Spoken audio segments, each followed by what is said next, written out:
two people I'd like to see on stage would be somebody from Google, somebody from Apple. And really, since they're the leaders in the mobile space, and mobile is going to become the most important communicating tool between all of our devices and how we capture information, I think it's essential that we find some way to safeguard the use of human-computer interfacing and the security over physiological data and the capture of physiological data for the use of any number of things, from health through to marketing and retail through to entertainment. It's going to move at an incredibly fast rate. There's already ethical issues around biomechanics, bioengineering, and that will spill across into this at some point. So talk around that, I think needs to happen.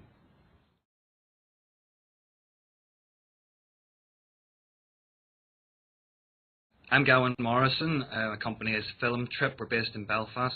We're a production company working across multiple platform creative content, and our research project at the moment is with Queen's University Sonic Arts Research Centre in emotional response cinema, which is really capturing your heart rate and your physiological signals, which then go into a system and outputs multiple variables in the audio visual, so you can have different beat points, different scores, different sound effects, some generative, some response in the cinema context.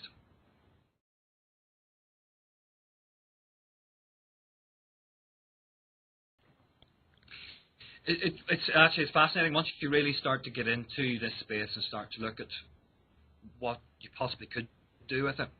It gets you sort of pendulum swing from really creeped out by it and really not sure whether you think it's altogether a great thing, right through to absolutely astonishing. Wow, where could we go with this? It's really, imagine if you could do, you know, and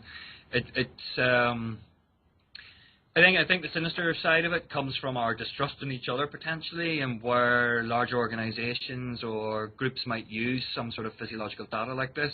From a totally creative side, it's quite liberating because it gives you an opportunity to go places and do things that we've never been able to do before. So I'm not sure totally how I feel about it. I'm not sure. I think it's best to be in both.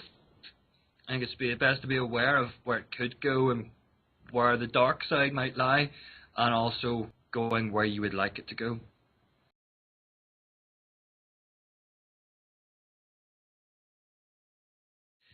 The likes of neuromarketing, neurocinematics, these are all areas that have been researched for some time. The thing about the brain scanning is that it's an even less precise science, and it'll be some time before you're able to filter out the amount of noise, the electrochemical noise, the firing.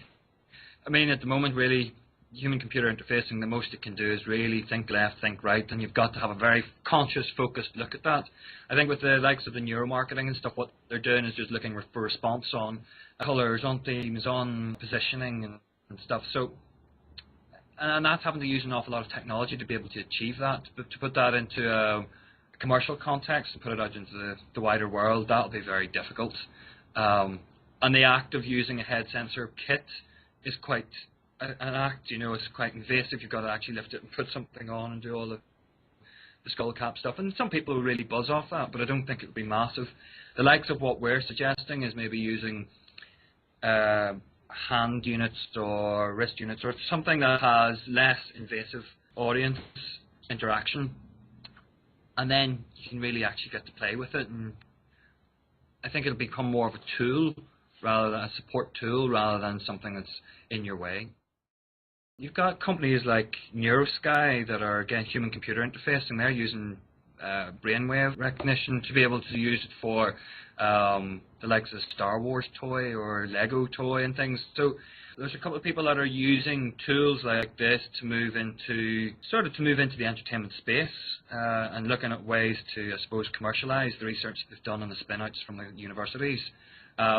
There have been other art installations using different body sensors. I mean, everything from the name of the Japanese guy escapes me, but he used electrical triggers for 4 of his friends to make their face and muscles move.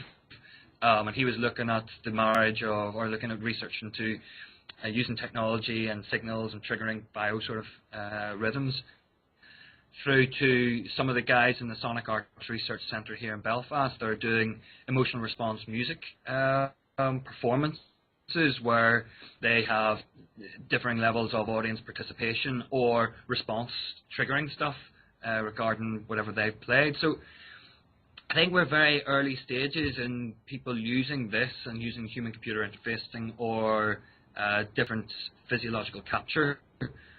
But it's inevitable that people are going to use this in more creative ways, be that with gaming, probably more with gaming than with any other medium. I would say that's probably where everything will head.